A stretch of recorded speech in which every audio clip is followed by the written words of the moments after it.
നമസ്കാരം. India's team of Asia കപ്പിനുള്ള Indian ടീമിനെ സെലക്ട് ചെയ്യുക എന്ന് പറയുന്നത് സെലക്ടേഴ്സിനെ പോലെ തന്നെ നമ്മൾ ആരാധകർക്കും തല പുകയ്ക്കുന്ന ഒരു കാര്യം തന്നെയാണ്. ഇതിനെക്കുറിച്ച് ആലോചിക്കുമ്പോൾ തന്നെ അതിനു വേണ്ടി ഓപ്ഷൻസ് ആണ് ശരിക്കും പറഞ്ഞാൽ ഈ ഒരു ഏഷ്യ കപ്പിനേക്കുള്ള ഒരു ടീമിലേക്ക് അവൈലബിൾ ആയിട്ടുള്ളത്. നമ്മൾ കൺസിഡർ ചെയ്യേണ്ട പല കാര്യങ്ങളുണ്ട്. ഈ കഴിഞ്ഞ IPLൻ്റെ പെർഫോമൻസ് ഉണ്ട്. അതിന് മുമ്പ് ഇന്ത്യയുടെ T20 സൈഡ് നന്നായിട്ട് പെർഫോം ചെയ്തു വന്നതാണ്. അപ്പോൾ ആ ടീമിൽ കളിച്ചിരുന്ന പ്ലേയേഴ്സിനെ കൺസിഡർ ചെയ്യണം. ഇപ്പോൾ ടെസ്റ്റ് കോമ്പറ്റീഷൻ, ഇപ്പോൾ ഇംഗ്ലണ്ടുമായിട്ടുള്ള ടെസ്റ്റ് സീരീസിൽ നല്ല മിന്നും ഫോമിൽ നിൽക്കുന്ന പ്ലേയേഴ്സ് ഉണ്ട്. ടെസ്റ്റും T20യും വ്യത്യസ്തമാണെങ്കിൽ പോലും ഓൾ ഫോർമാറ്റ് കളിക്കുന്ന പ്ലേയേഴ്സ് ആ സ്ക്വാഡിലുണ്ട്. സോ അതും കൺസിഡർ ചെയ്യേണ്ടി വരും.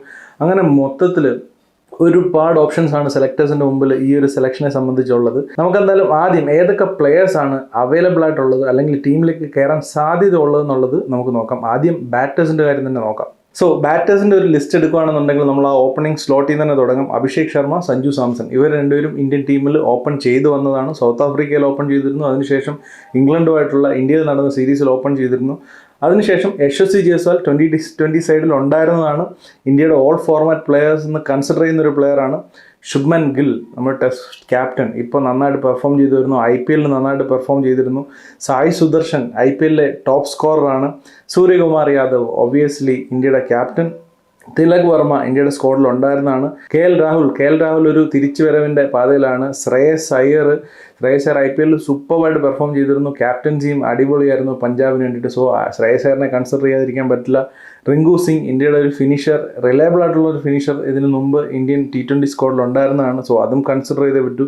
ജിതേഷ് ശർമ്മ IPLലെ മികച്ച ഫിനിഷിങ്, അതുപോലെ തന്നെ വിക്കറ്റ് കീപ്പിങ്ങിനുള്ള ഒരു ഓപ്ഷനായിട്ട് ഇപ്പോൾ ഇഷാൻ കിഷൻ, സഞ്ജു സാംസൺ, ഋഷഭ് പന്ത്, അതുപോലെ ധ്രുവ് ജുറേൽ എന്നിവരിലേക്കൊക്കെ നോക്കുമ്പോൾ തീർച്ചയായിട്ടും ജിതേഷ് ശർമ്മയാണ് റീസെൻ്റ്ലി പെർഫോം ചെയ്യുന്നതിൽ വെച്ചിട്ട് കൺസിഡർ ചെയ്യാൻ പറ്റുന്ന ഒരു വിക്കറ്റ് കീപ്പറാണ്. ഇഷാൻ കിഷൻ ഒബ്വിയസ്ലി ഇന്ത്യ ODIയിൽ ഡബിൾ സെഞ്ചുറി അടിച്ച ഒരു പ്ലെയറാണ്. ഒരു ബാക്കപ്പ് വിക്കറ്റ് കീപ്പറേയും കൂടെ വേണ്ടതുകൊണ്ട് നമുക്ക് ഇവരെല്ലാം കൺസിഡർ ചെയ്തേ പറ്റൂ. ഋഷഭ് പന്തിന് പരിക്കാണെന്ന് അറിയുന്നുണ്ട്. സോ അതുകൊണ്ട് ഋഷഭ് പന്ത് ഏഷ്യ കപ്പ് കളിക്കാൻ സാധ്യതയില്ല. സോ ഇവരെല്ലാം കൺസിഡർ ചെയ്തേ പറ്റൂ. ഇതാണ് ബാറ്റേഴ്സിൻ്റെ ലിസ്റ്റ്. ഇനി ഓൾറൗണ്ടേഴ്സ് എടുത്തു കഴിഞ്ഞാൽ ഒബ്വിയസ് ചോയ്സ് ഹർദിക് പാണ്ഡ്യ, അക്സർ പട്ടേൽ ഇവർ രണ്ടുപേരും ഇന്ത്യയുടെ T20 സ്ക്വാഡിൽ ഉറപ്പായിട്ടുണ്ടാവും. കഴിഞ്ഞ വേൾഡ് കപ്പിലുണ്ടായിരുന്നതാണ്. വാഷിംഗ്ടൺ സുന്ദർ മിന്നും ഫോമിലുള്ള വാഷിംഗ്ടൺ സുന്ദർ, ശിവം ദുബെ നേരത്തെ ഉള്ള ഇന്ത്യയുടെ T20 സ്ക്വാഡിൽ ഉണ്ടായിരുന്നതാണ്. ആൻഡ് നിതീഷ് കുമാർ റെഡ്ഡി പുതിയ ഇന്ത്യയുടെ ഒരു ഓൾറൗണ്ടിങ് ഓപ്ഷൻ. സോ ഇത്രയും ആണ് ഓൾറൗണ്ടേഴ്സിൽ നമുക്ക് കൺസിഡർ ചെയ്യാനായിട്ടുള്ളത്. ഇനി സ്പിന്നേഴ്സിലേക്ക് വന്നു കഴിഞ്ഞാൽ ഒരുപാട് ഓപ്ഷൻസ് വേറെ ഉണ്ടാവും. പക്ഷേ ഞാനിത് അതിലൊന്നും കൺസിഡർ ചെയ്യുന്നില്ല. കാരണം വരുൺ ചക്രവർത്തി ആൻഡ് കുൽദീപ് യാദവ് ഫിക്സ്ഡ് ആണ്. അതിനകത്ത് യാതൊരു സംശയമില്ല. ഇവർ രണ്ടുപേരും ആയിരിക്കും ഇന്ത്യയുടെ ഒരു സ്പെഷ്യലിസ്റ്റ് സ്പിന്നിങ് ഓപ്ഷനായിട്ടുള്ള രണ്ട് പേര്. ഇനി നമുക്ക് നേരെ പേസ് ബോളിംഗ് ഓപ്ഷനിലേക്ക് വന്നു കഴിഞ്ഞാൽ പ്രസിദ്ധ് കൃഷ്ണ IPLൽ സൂപ്പർ പെർഫോമൻസ് ആയിരുന്നു. അതുപോലെ തന്നെ ഈ ടെസ്റ്റിലും അവസാനത്തെ ടെസ്റ്റിലൊക്കെ മിന്നും ഫോമിലാണ്. പ്രസിദ്ധ് കൃഷ്ണ തീർച്ചയായിട്ടും ഭാവിയായിട്ട് കൺസിഡർ ചെയ്യുന്ന ഒരു പേസ് ബോളർ തന്നെയാണ്. സോ പ്രസിദ്ധ് കൃഷ്ണ, ഹർഷദീപ് സിംഗ് ഇന്ത്യയുടെ T20 സൈഡിൻ്റെ ടോപ്പ് വിക്കറ്റ് ടേക്കറാണ്. സോ ഹർഷദീപ് സിംഗ്, മുഹമ്മദ് സിറാജ്, ജസ്പ്രീത് ബൂംറ ഈ ഒരു T20 കളിക്കും എന്നുള്ള കാര്യത്തിൽ ഇതുവരെ കൺഫർമേഷൻ ഇല്ല. എന്തായാലും കൺസിഡർ ചെയ്യപ്പെടുന്ന പ്ലെയേഴ്സിൽ ജസ്പ്രീത് ബൂംറയും ആഡ് ചെയ്തിട്ടുണ്ട്. ഹർഷിത് റാണ ഇന്ത്യയുടെ T20 സൈഡിൽ ഉണ്ടായിരുന്നതാണ്. ആൻഡ് യഷ് ദയാലിനെ ഇപ്പോൾ കേസും കാര്യങ്ങളൊക്കെ നടക്കുന്നത് കൺസിഡർ ചെയ്യുമെന്ന് അറിയില്ല. എങ്കിലും IPLൻ്റെ പെർഫോമൻസ് ഒക്കെ വെച്ച് നോക്കുമ്പോൾ യഷ് ദയാലിനെ കൺസിഡർ ചെയ്യാൻ പറ്റുന്ന പ്ലെയറാണ്. പക്ഷേ ഈ ലീഗൽ ഇഷ്യൂസും ഒരു കേസ് നടക്കുന്നുണ്ട്, അത് കൺസിഡർ ചെയ്യുമെന്നുള്ള കാര്യം അറിയില്ല. സോ ഇതാണ് ഞാൻ നോക്കിയിട്ട് ഇന്ത്യയുടെ ഏഷ്യ കപ്പ് ടീമിലേക്ക് പരിഗണിക്കാൻ സാധ്യതയുള്ള പ്ലെയേഴ്സിൻ്റെ list. Batters, spinners, pacers, all rounders എല്ലാവരും ഇൻക്ലൂഡ് ചെയ്തിട്ടുണ്ട്. ഇനി ഇതിനകത്ത് കൺസിഡർ ചെയ്യപ്പെടാത്ത മറ്റു പ്ലെയേഴ്സ് ഒരുപാട് ഉണ്ടാവും. നിങ്ങൾ തീർച്ചയായിട്ടും നിങ്ങളുടെ ഇൻപുട്സ് കമൻറ്റ് ബോക്സിൽ ആഡ് ചെയ്യുക. പ്രഭ് സിമ്രാൻ പോലുള്ള പ്ലെയേഴ്സ് വിക്കറ്റ് കീപ്പിംഗ് ഓപ്ഷനായിട്ട് അല്ലെങ്കിൽ ഓപ്പണിംഗ് ഓപ്ഷനായിട്ടുണ്ട്. ഒരുപക്ഷെ ജിതേഷ് ശർമ്മയ്ക്ക് പകരോ അല്ലെങ്കിൽ ഇഷാൻ കിഷന് പകരോ പ്രഭ് സിമ്രാൻ വരാൻ സാധ്യതയുണ്ട്. പക്ഷേ ഞാനത് ആഡ് ചെയ്തിട്ടില്ല. നിങ്ങൾക്ക് അങ്ങനെയുള്ള ഓപ്ഷൻസ് ഉണ്ടെന്നുണ്ടെങ്കിൽ, നിങ്ങളുടെ ഇതുണ്ടെന്നുണ്ടെങ്കിൽ നിങ്ങൾ കമൻറ്റ് ബോക്സിൽ തീർച്ചയായിട്ടും അറിയിക്കുക. എന്തായാലും നമുക്ക് സ്ക്വാഡിലേക്ക് പോകാം. ഒരു 16 മെമ്പർ സ്ക്വാഡാണ് നമുക്ക് ആദ്യം സെലക്ട് ചെയ്തിരിക്കുന്നത്. Okay, Suryakumar Yadav captain and Abhishek Sharma. Suryakumar യാദവിൻ്റെ കാര്യത്തിലും ഒരു സംശയമുണ്ട്. ആ ഒരു സർജറി കഴിഞ്ഞിട്ടാണ്. സൂര്യകുമാർ യാദവ് ഫുള്ളി ഫിറ്റ് ആണെന്നുള്ള കാര്യത്തിൽ ഒരു 99% കളിക്കും എന്ന് തന്നെയാണ് തോന്നുന്നത്. പക്ഷേ എന്നാലും ഒരു ചെറിയൊരു ഡൗട്ടുണ്ട്. എന്തായാലും സൂര്യകുമാർ യാദവ് ക്യാപ്റ്റൻ, അഭിഷേക് ശർമ്മ, സഞ്ജു സാംസൺ, യശസ്വി ജയ്സ്വാൾ ആ ഒരു ഓപ്പണിംഗ് സ്ലോട്ടിലേക്കുള്ള ഓപ്ഷനായിട്ടാണ് യശസ്വി ജയ്സ്വാളിനെ ആഡ് ചെയ്തിരിക്കുന്നത്. ആൻഡ് ശ്രേയസ് അയ്യറിനെ ഞാൻ സ്ക്വാഡിലേക്ക് ആഡ് ചെയ്തിട്ടുണ്ട്. ജിതേഷ് ശർമ്മ ഞാൻ സ്ക്വാഡിലേക്ക് ആഡ് ചെയ്തിട്ടുണ്ട്. ഒരു വിക്കറ്റ് കീപ്പിംഗ് ബാക്കപ്പായിട്ട് സഞ്ജു സാംസൺ ഒരു ഫസ്റ്റ് വിക്കറ്റ് കീപ്പറായിട്ടും ജിതേഷ് ശർമ്മ സെക്കൻഡ് വിക്കറ്റ് കീപ്പറായിട്ടാണ് ആഡ് ചെയ്തിരിക്കുന്നത്. തിലക് വർമ്മ ആഡ് ചെയ്തിട്ടുണ്ട്. Hardik Pandya obvious choice. Axar Patel, Washington Sundar, Rinku Singh as a finisher. കാരണം അവിടെ നമുക്ക് ഇത്രയും പ്ലെയേഴ്സ് ഉണ്ടെങ്കിൽ ഫിനിഷർ എന്നുള്ള ഹർദിക് പാണ്ഡ്യ അല്ലാതെ ഒരു ഫിനിഷറിൻ്റെ ആവശ്യമുണ്ട്. അപ്പോൾ ജിതേഷ് ശർമ്മ ആൻഡ് റിങ്കു സിംഗ് ഓപ്ഷനായിട്ടുണ്ട്. റിങ്കു സിംഗ് അല്ലാന്നുണ്ടെങ്കിൽ ജിതേഷ് ശർമ്മയെ കളിപ്പിക്കുക. രണ്ട് കീപ്പേഴ്സിനെ കളിപ്പിക്കുകയാണെന്നുണ്ടെങ്കിൽ Jitesh Sharma is also an option. Varun Chakravarthy and Kuldeep Yadav spinners. Mohammed Siraj, Prasidh Krishna and Arshdeep Singh. Pace ബോളേഴ്സായിട്ട് ഞാൻ മുഹമ്മദ് സിറാജ്, പ്രസിദ്ധ് കൃഷ്ണ, അർഷ്ദീപ് സിംഗിനെയാണ് ആഡ് ചെയ്തിരിക്കുന്നത്. ബുംറ ഇല്ല എന്നുള്ള കാൽക്കുലേഷനിലാണ്. ബൂംറ ഉണ്ടെന്നുണ്ടെങ്കിൽ തീർച്ചയായിട്ടും സിറാജിന് പകരം ബൂംറ ആയിരിക്കും ടീമിലേക്ക് വരുന്നത്. സോ ഇതാണ് എൻ്റെ 16 അംഗ സ്ക്വാഡ്. ഈ സ്ക്വാഡിലും പ്രശ്നങ്ങൾ ഉണ്ടായേക്കാം, പോരായ്മകൾ ഉണ്ടായേക്കാം. നിങ്ങളുടെ ഇൻപുട്സ് തീർച്ചയായിട്ടും കമൻറ്റ് ബോക്സിൽ പങ്കുവയ്ക്കാൻ മറക്കരുത്. ഇനി നമുക്കൊരു പ്രൊബബിൾ പ്ലേയിങ് 11 കൂടെ പറഞ്ഞിട്ട് നിർത്താം. കാരണം പ്ലേയിങ് 11 ഇമ്പോർട്ടൻ്റ് ആണല്ലോ. ഈ ഒരു സ്ക്വാഡ് സെലക്ട് ചെയ്യുമ്പോൾ നമ്മൾ പ്ലേയിങ് 11 ഉണ്ടെങ്കിൽ ഈ ഒരു സ്ക്വാഡ് എന്തുകൊണ്ട് സെലക്ട് ചെയ്തു, കറക്റ്റായിട്ടുള്ള ബാക്കപ്സ് ഉണ്ടോ എന്നൊക്കെ പറയാനായിട്ട് പറ്റത്തുള്ളൂ. സോ അതുകൊണ്ട് പ്ലേയിങ് 11 കൂടെ നമുക്ക് നോക്കാം. ഓക്കെ, പ്ലേയിങ് 11ലേക്ക് വന്നു കഴിഞ്ഞാൽ ഞാൻ ഓപ്പണറായിട്ട് ആഡ് ചെയ്തിരിക്കുന്നത് യശസ്വി ജയ്സ്വാൾ ആൻഡ് സഞ്ജു സാംസൺ ആണ്. വെരി കോൺട്രവേഴ്ഷ്യൽ ആവാൻ പോകുന്ന ഒരു ഡിസിഷൻ ആയിരിക്കും ഇത്. കാരണം നമ്പർ 1 T20 ബാറ്ററായിട്ടുള്ള അഭിഷേക് ശർമ്മയെ പുറത്തിരുത്തിയാണ് യശസ്വി ജയ്സ്വാളിനെ ആഡ് ചെയ്തിരിക്കുന്നത്. ഒബ്വിയസ്ലി അഭിഷേക് ശർമ്മ തീർച്ചയായിട്ടും ഡിസേർവിങ് തന്നെയാണ്. പക്ഷേ ഒരു സീനിയോറിറ്റി നോക്കുമ്പോൾ, ഒരു പക്വത നോക്കുമ്പോൾ എൻ്റെ പേഴ്സണൽ പ്രിഫറൻസ് ആണ് യശസ്വി ജയ്സ്വാൾ. തീർച്ചയായിട്ടും ഇന്ത്യൻ സെലക്ടേഴ്സ് മിക്കവാറും അഭിഷേക് ശർമ്മ ആയിരിക്കും പ്ലേയിങ് 11ലേക്ക് വരുന്നത്. എനിക്ക് കൃത്യമായിട്ട് അറിയില്ല. ഞാനിവിടെ യശസ്വി ജയ്സ്വാൾ ആൻഡ് സഞ്ജു സാംസനെ ഓപ്പണേഴ്സായിട്ട് ആഡ് ചെയ്തിട്ടുണ്ട്. നമ്പർ 3 ശ്രേയസ് അയ്യറിനെ ആഡ് ചെയ്തിരിക്കുന്നത്. എനിക്ക് പൂർണ്ണമായിട്ടും എനിക്ക് തോന്നുന്നു ഹീ ഈസ് ഡിസേർവിങ്. അത് T20 സൈഡിലേക്ക് വരാനായിട്ട് IPL പെർഫോമൻസ് വെച്ചിട്ട് തീർച്ചയായിട്ടും ശ്രേയസ് അയ്യർ നമ്പർ 3 കളിക്കാനുള്ള തീർച്ചയായിട്ടും ഡിസേർവിങ് ആണ്. Captain Suryakumar Yadav at number 4, Axar Patel at number 5, Hardik Pandya at number 6. ഫിനിഷറായിട്ട് വരുന്നത് ഹർദിക് പാണ്ഡ്യൻ്റെ റിങ്കു സിംഗിനെ ആഡ് ചെയ്തിട്ടുണ്ട്.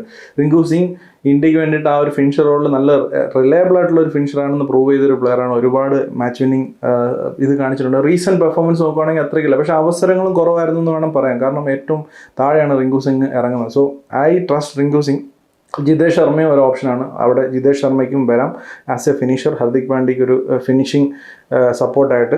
വാഷിംഗ്ടൺ സുന്ദർ ഒരു ബാക്കപ്പ് ബാറ്റിംഗ് ഏറ്റവും അവസാനം നമ്പർ 8 ആൻഡ് കുൽദീപ് യാദവിനെയാണ് വരുൺ ചക്രവർത്തി കുൽദീപ് യാദവിൽ ഞാൻ കുൽദീപ് യാദവിനെയാണ് 11 ഇട്ടിരിക്കുന്നത്. പ്രസിദ്ധ് കൃഷ്ണ ആൻഡ് അർഷ്ദീപ് സിംഗ് ആണ് മെയിൻ പേഴ്സേഴ്സായിട്ട്. കാരണം UAE കളി നടക്കുന്നത്. സോ ഒബ്വിയസ്ലി സ്പിന്നേഴ്സിന് കുറച്ചും കൂടി റോൾ ഉള്ളതുകൊണ്ട് കൂടുതൽ സ്പിന്നേഴ്സിന് 4 സ്പിന്നേഴ്സ്. നമ്മൾ ചാമ്പ്യൻസ് ട്രോഫിയിൽ അങ്ങനെയാണ് കളിച്ചത്. സോ അതിൻ്റെ ഒരു പാറ്റേൺ തന്നെയാണ് ഇവിടെയും ഫോളോ ചെയ്തിരിക്കുന്നത്. സ്പിന്നേഴ്സിന് കൂടുതൽ ഇമ്പോർട്ടൻസ് കൊടുത്തിട്ട് 2 purse bowler plus Hardik Pandya ഉണ്ടാവും. സോ അതാണ് എൻ്റെ ഒരു പ്ലേയിങ് 11. ഇപ്പോൾ ഇതിനകത്ത് നമ്മൾ നോക്കുകയാണെന്നുണ്ടെങ്കിൽ യശസ്വി ജയ്സ്വാളിന് ബാക്കപ്പായിട്ട് അഭിഷേക് ശർമ്മ ഉണ്ട്. ഇനി അഭിഷേക് ശർമ്മയെ കളിക്കുന്നുണ്ടെങ്കിൽ ബാക്കപ്പായിട്ട് യശസ്വി ജയ്സ്വാളുണ്ട്. ജിതേഷ് ശർമ്മ നമുക്ക് സഞ്ജുവിന് വിക്കറ്റ് കീപ്പിംഗ് ഓപ്ഷനിൽ ബാക്കപ്പായിട്ടുണ്ട്. അവിടെ ഉള്ളൊരു പ്രശ്നം എന്താണെന്ന് വെച്ചാൽ നമുക്കിപ്പോൾ സഞ്ജുവിന് ഒരു പരിക്ക് പറ്റുകയാണെന്നുണ്ടെങ്കിൽ ജിതേഷ് ശർമ്മ ഓപ്പൺ ചെയ്യുമെന്നുള്ളൊരു ചോദ്യമുണ്ട്. അപ്പോൾ ആര് ഓപ്പൺ ചെയ്യും? ഇപ്പോൾ വേറെ ആരെങ്കിലും ഓപ്പൺ ചെയ്യിക്കണമെന്നുണ്ടെന്നുണ്ടെങ്കിൽ ഇപ്പോൾ നേരെ യശസ്വി ജയ്സ്വാളിനെ കൊണ്ടുവന്ന് അല്ലെങ്കിൽ അഭിഷേക് ശർമ്മ ആൻഡ് യശസ്വി ജയ്സ്വാൾ ഓപ്പൺ ചെയ്യുകയാണെന്നുണ്ടെങ്കിൽ ടോട്ടൽ ടീം കോമ്പിനേഷൻ മാറും. കീപ്പറില്ല, അപ്പോൾ താഴെ ഒരു കീപ്പർ വേണ്ടി വരും. സോ അവിടെ ഒരു വലിയൊരു പ്രശ്നമുണ്ട്. അങ്ങനെയാണ് നോക്കുമ്പോഴാണ് ഒരുപക്ഷെ പ്രഭ് സിമ്രാനോ അല്ലെങ്കിൽ ഇഷാൻ കിഷനോ അവിടെ റോളുണ്ടെന്ന് നമുക്ക് പറയേണ്ടി വരുന്നത്. ഒരുപക്ഷെ അങ്ങനെ സാധ്യതയുണ്ട്. കാരണം സഞ്ജുവിന് പരിക്കായിട്ട് വരുമ്പോൾ കീപ്പർ ബാക്കപ്പ് മാത്രം നോക്കിയാൽ പോരാ, ഒരു ഓപ്പണർ ബാക്കപ്പും കൂടെ നോക്കേണ്ട ആവശ്യം സെലക്ടേഴ്സിന് മുമ്പിലുണ്ട്. സോ ഒബിയസ്ലി അങ്ങനെ ഒരു സാധ്യതയും കൂടെ ഉണ്ട്. ഞാൻ പറഞ്ഞതേ ഉള്ളൂ. ഇനി ശ്രേയസ് അയ്യർ ആൻഡ് സൂര്യകുമാർ യാദവ് അവിടെ ആർക്കെങ്കിലും ഒരു ഇതുണ്ടെങ്കിൽ ബാക്കപ്പായിട്ട് നമ്മുടെ തിലക് വർമ്മയുണ്ട്. ലെഫ്റ്റ് ഹാൻഡർ ഓപ്ഷൻ വേണമെന്നുണ്ടെന്നുണ്ടെങ്കിൽ തിലക് വർമ്മയുണ്ട്. അതുപോലെ തന്നെ കുൽദീപ് യാദവാണ് കളിക്കുന്നതെന്നുണ്ടെങ്കിൽ ബാക്കപ്പായിട്ട് നമ്മുടെ വരുൺ ചക്രവർത്തി ഉണ്ട്. പേഴ്സസ് ആയിട്ട് ബാക്കപ്പായിട്ട് സിറാജ് ഉണ്ട്. ബൂംറ ഉണ്ടെന്നുണ്ടെങ്കിൽ ബൂംറ ഉണ്ടാവും. സോ അതാണ് എൻ്റെ ഒരു ടീം. ഒരു ബാലൻസ്ഡ് ആയിട്ട് ബാക്കപ്പൊക്കെ ആഡ് ചെയ്തിട്ടുള്ള എൻ്റെതായ രീതിയിൽ ഞാൻ അനലൈസ് ചെയ്തപ്പോൾ എനിക്ക് തോന്നിയുള്ളൊരു ടീമാണ്. നിങ്ങൾ തീർച്ചയായിട്ടും നിങ്ങളുടെ ഇൻപുട്സ് കമൻറ്റ് ബോക്സിൽ പങ്കുവെക്കുക. ലുക്ക്, ഈ ഒരു ടീം സെലക്ട് ചെയ്യുന്നതെന്ന് പറഞ്ഞാൽ സെലക്ടേഴ്സിനെ സംബന്ധിച്ച് പോലും തലവേദനയായിരിക്കും. സോ നമ്മൾ ഇവിടെ നിന്നിട്ട് ഈ ഒരു ടീം വിടുമ്പോൾ സ്വാഭാവികമായിട്ടും അതിനകത്ത് തെറ്റുകളുണ്ടാവാം, മിസ്റ്റേക്സ് ഉണ്ടാവും, പ്രിഫറൻസസ് ഉണ്ടാവും. തീർച്ചയായിട്ടും ഒരു കോച്ചിൻ്റെ പെർസ്പെക്റ്റീവ് അല്ലെങ്കിൽ ഒരു സെലക്ടേഴ്സിൻ്റെ പെർസ്പെക്റ്റീവ് നോക്കുമ്പോൾ അവരുടെയും കൂടെ പ്രിഫറൻസ് നോക്കിയിട്ടായിരിക്കും അവർ ടീം ഇടുന്നത്. ഇപ്പോൾ ഞാനൊരു ടീം ഇടുമ്പോൾ എൻ്റെ പ്രിഫറൻസും എൻ്റെ താല്പര്യങ്ങളും അതിനകത്ത് തീർച്ചയായിട്ടും ഉണ്ടാവും. നിങ്ങൾ പറയുമ്പോൾ നിങ്ങളുടെ താല്പര്യങ്ങളുണ്ടാവും. സോ അൾട്ടിമേറ്റ്ലി ഇതൊരു ഫൈനൽ സ്കോഡും ആരും പറയുന്നത് ഇതാണ് കറക്റ്റ്. ഇപ്പോൾ ഇന്ത്യൻ ടീം സെലക്ട് ചെയ്താൽ പോലും ഒരുപക്ഷെ ശ്രേയസ് അയ്യറിനെ സെലക്ട് ചെയ്തില്ല, അത് നമുക്ക് തെറ്റാണെന്ന് പറയാൻ പറ്റില്ല. ഇപ്പോൾ ടെസ്റ്റ് സ്ക്വാഡിൽ ശ്രേയസ് അയ്യറിനെ സെലക്ട് ചെയ്തില്ല, പക്ഷേ നന്നായിട്ട് പെർഫോം ചെയ്തില്ല. ആ ഒരു കോച്ചിൻ്റെയോ അല്ലെങ്കിൽ ആ ഒരു ടീം സെലക്ടേഴ്സിൻ്റെയോ ക്യാപ്റ്റൻ്റെയോ അവരുടെ ഒരു ഗെയിം പ്ലാനിനനുസരിച്ച് അതിന് അലൈൻ ചെയ്യുന്ന പ്ലേയേഴ്സിനായിരിക്കും അവർ സെലക്ട് ചെയ്യുന്നത്. അപ്പോൾ ആ ഒരു ഇതിനകത്ത് നമ്മൾ പുറത്തു നോക്കുമ്പോൾ അതിന് വ്യത്യസ്തമായ അഭിപ്രായങ്ങൾ ഉണ്ടായേക്കാം, ഇതുണ്ടാകും. എൻഡ് ഓഫ് ദി ഡേ ഇത്രയും പേരിൽ ആരെയൊക്കെ സെലക്ട് ചെയ്താലും it will be A very good team. കാരണം നമ്മൾ ഏഷ്യ കപ്പിലേക്കാണ് പോകുന്നത്. അവിടെ ഓസ്ട്രേലിയയോ ന്യൂസിലൻഡോ ഒന്നുമില്ല. നമുക്ക് ചലഞ്ചിങ് ആയിട്ടുള്ള ടീമെന്ന് പറയാനായിട്ട് ഒരുപാടില്ല. പാകിസ്ഥാനും ശ്രീലങ്കയാണുള്ളത്. പാകിസ്ഥാൻ്റെ ഒക്കെ ടീം വളരെ പരിതാപകരമാണ്. ശ്രീലങ്കയാണ് എപ്പോഴും നമുക്ക് ഏഷ്യ കപ്പിൽ ഒരു പണി തന്നിട്ടുള്ളത്. സോ മോശമായിട്ടോ അല്ലെങ്കിൽ കുറച്ച് കാണുമല്ല, പക്ഷേ കമ്പാരിറ്റീവ്ലി ഈ ഒരു ഇത്രയും പ്ലേയേഴ്സിൽ നമ്മൾ ഈ സാധ്യതാ ലിസ്റ്റിലുള്ളതിനകത്ത് വെച്ചിട്ട് ഏത് പ്ലേയേഴ്സിനെ വെച്ചിട്ട് 11 ഉണ്ടാക്കിയാൽ പോലും ഇന്ത്യക്ക് ഈ ഒരു ടീംസിനെ, അതായത് പാകിസ്ഥാനെയോ ശ്രീലങ്കയോ ബംഗ്ലാദേശിനെയൊക്കെ ഈസി ആയിട്ട് ബീറ്റ് ചെയ്യാൻ പറ്റുന്ന ഒരു ടീം ഇന്ത്യക്ക് സെലക്ട് ചെയ്യാനായിട്ട് പറ്റും. അതിനകത്തൊരു ചോദ്യത്തിൻ്റെ ആവശ്യമില്ല. സോ ഇറ്റ് വിൽ ബി ഏറ്റവും അവസാനം ഇത് കോച്ചിൻ്റെ ക്യാപ്റ്റൻ്റെ ഡിസിഷനിലേക്ക് തന്നെ വരും. അവർ എന്ത് ടീം സെലക്ട് ചെയ്താലും it will be very good and India will perform well. അതാണ് നമ്മുടെ പ്രതീക്ഷ. ഇനി ടീം അവരിട്ടതിന് ശേഷം നമ്മൾ തീർച്ചയായിട്ടും ആ ടീമിനെ റിവ്യൂ ചെയ്യുന്നൊരു വീഡിയോ ഉണ്ടാവും. ഇത് നമ്മളുടെ ഒരു പ്രതീക്ഷയാണ്, നമ്മളുടെ ഒരു കാൽക്കുലേഷനാണ്, എന്താണെന്ന് നമുക്ക് നോക്കാം. അപ്പോൾ മറ്റൊരു ക്രിക്കറ്റ് റിലേറ്റഡ് ആയിട്ടുള്ള വീഡിയോയിൽ കാണുന്നത് വരെ ബൈ.